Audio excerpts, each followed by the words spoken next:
It has been the culmination of 22 movies, 11 years in the making, and today we finally have the epic conclusion of the Infinity arc known as the Avengers Endgame. Welcome, ladies and gentlemen, to my non-spoiler Avengers Endgame movie review, directed by the Russo brothers Anthony and Joe Russo, having to star Brie Larson, Robert Downey Jr., Chris Hemsworth, Chris Evans, Dave Bautista, Josh Brolin, Tom Holland, and many others for the culmination of what is the be-all end-all finale for the Avengers, at least so far. And I will say there aren't going to be any spoilers in this review, as I am going to be doing a lengthy breakdown for the Avengers Endgame movie following up on this review, so be sure to check out my unfiltered thoughts for the spoiler review, as I will say this has to be hands down my favorite superhero movie of all time. And I originally thought that Avengers Infinity War and Avengers Civil War alongside Winter Soldier were possibly going to be up there in being the best, but no,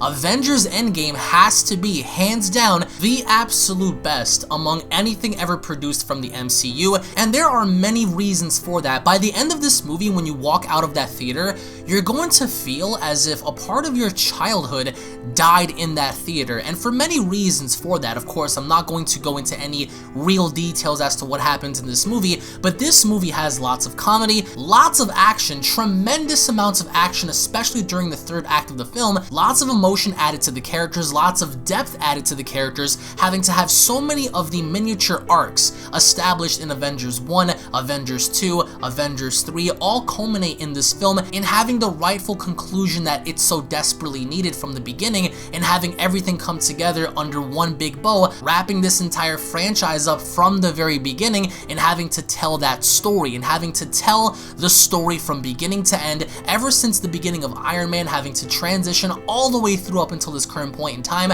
Everything felt right. Now, I will say this, the movie at first did feel a little slow. In fact, it did feel a tad bit depressing, and I will say the beginning of Infinity War to me was a tad bit better than the beginning of Endgame, just because in the beginning of Infinity War we saw desolation, we saw destruction, we saw Thanos basically grasping at the lives of Thor, Loki, and all of his friends and family in wanting that stone, in wanting the Tesseract. So from there, I think that it further establishes itself as being a much darker opening. Not to say that Avengers Endgame didn't have that same opening, but we actually went as far as to have ourselves a bit of a time jump in this movie, which was needed because a lot of people often wondered how exactly the Avengers dealt with this problem from the very beginning following the events of Thanos' snap. And I will say with that, it does marinate in this film in having to explain in detail what happened to each individual character following that snap, even going as far as to show you what happened to them and how they changed as people, which I really did enjoy in the fact that they're not just heroes. You don't see these characters from a hero's perspective, but the end result of Infinity War actually humanized a lot of these characters. And one of my personal favorites was Thor, for multiple reasons. Of course, as you saw the film, you would know exactly why I think Thor had the absolute best depressing kind of evolution that we saw following the snap. And as the events carry on, I do think that when looking at the overall narrative objectively, the first act of course was slow, but it needed to be slow because it developed and it brought into depth what happened to all of the heroes, how they evolved past that time, and what they wanted or at least planned to do to get back at Thanos. Now, the second half of the movie really picked up the pace, especially when we found out what certain characters were going to do and what the initial plan was. You felt the desperation, you felt the emotion, and I really wasn't immersed in a movie like this since Infinity War, but even when looking at it then,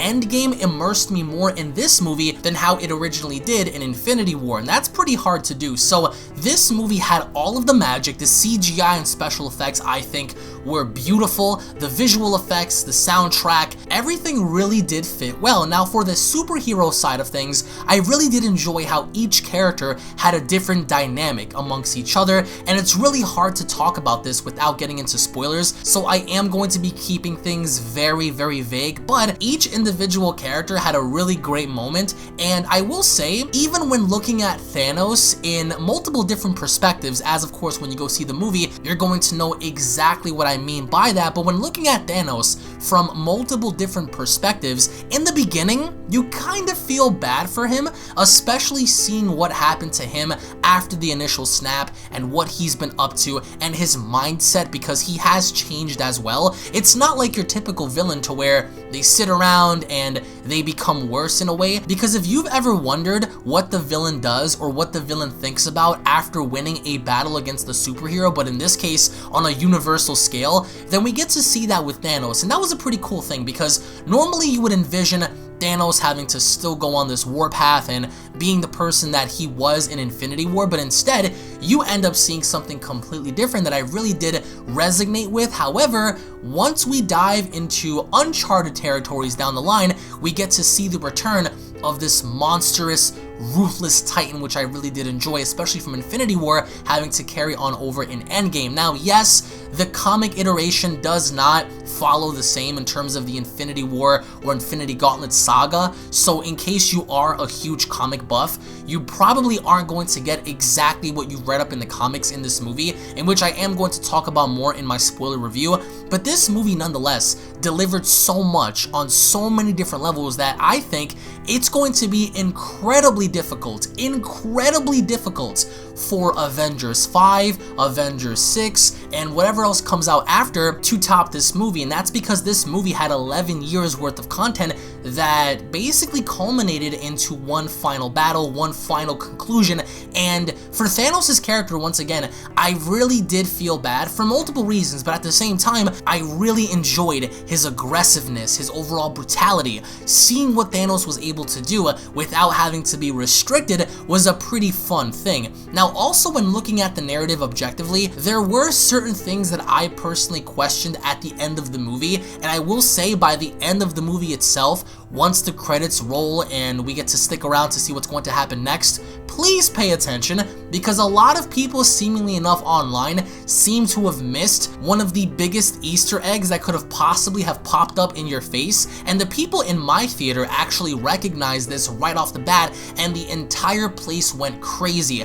especially when we saw who the next villain is going to be and what they're going to do. The entire theater went absolutely bonkers when they saw this. So at least now we know what direction they're planning on going in, which is a pretty cool thing, because I can't wait to see what they're going to do, and more or less the overall execution of how they're going to do this. But by the end of it, it was a sad story. It was a sad story to see your childhood basically wrap itself up in one nicely neat bow, for it to simply say it's been a great ride and goodbye, and opening the doors for a new generation and opening the doors for something new to come, which I can't wait to see what they're going to do in Black Panther 2, Guardians of the Galaxy 3, Spider-Man, etc., because this story is definitely going to carry on over into those movies, especially with how it affected those characters. Now, the only question that I have is what is next. A lot of people are wondering what exactly is going to be next, but for this movie, in seeing the way the battles were, and I do want to talk about the battles for a minute, because a lot of things that happen in Avengers 1, Avengers 2, and even Avengers 3 culminate in this movie when it comes to characters and their evolvement. Now, specifically with Captain America in the third act of this movie. Now, if you guys remember, in Avengers 2, in the beginning, there was something that all of the Avengers were trying to do around a table that they couldn't seemingly enough do. I'm not going to ruin anything, but in this movie, it basically brought that back, and ironically showing you what happens now since the events of Avengers 2 and the event that surrounded all of the Avengers inside of Tony Stark's place when they were all chilling before Ultron's attack. So that was a pretty cool thing, and it involved one specific character. So when I saw that, that was a pretty stellar moment, and it actually even happened in the comics too. So I kind of anticipated that, because I knew that it was going to happen for this character. In fact, I actually thought about a lot of theories back a year ago,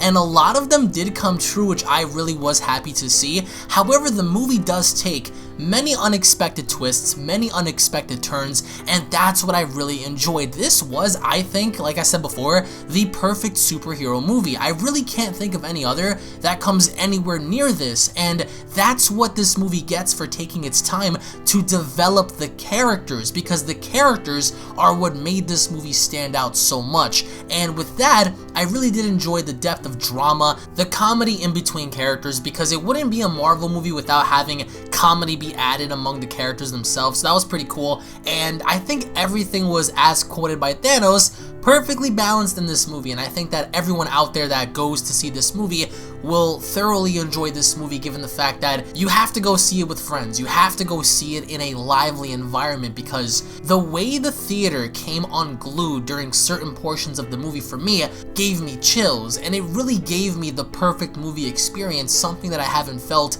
in a very long time. So this movie for me would be a 5 out of 5, 10 out of 10. It was phenomenal from start to finish. The MCU and the direction of the MCU, and hopefully they will keep things on track and do things the right way, because as we enter a brand new era and as we go towards a new direction, it's going to be a little interesting to see what they do. But overall, the way this movie immersed me from start to finish was just perfect. I think that this movie couldn't have been any longer. I wish that it was actually 4 hours long if that was the case, even though I don't think they could technically do that. But I really wanted the movie to be a tad bit longer, because although you're sitting there for 3 hours, it really didn't feel like 3 hours in the end. So I want to get your thoughts in the comment section below, guys. What did you guys think about Avengers Endgame? Let me know your thoughts and comments in the comment section below. Thank you all so much for watching, guys. Once more, if you guys are new to the channel, don't forget to go on ahead and smash that subscribe button and turn on all notifications to never miss a single upload. And if you guys also enjoyed Endgame, then be sure to go on ahead and slap a like down below. Tune back in for the spoiler review, and I'll be seeing each and every single one of you guys down in the comment section below. Have a great day, everybody. Peace.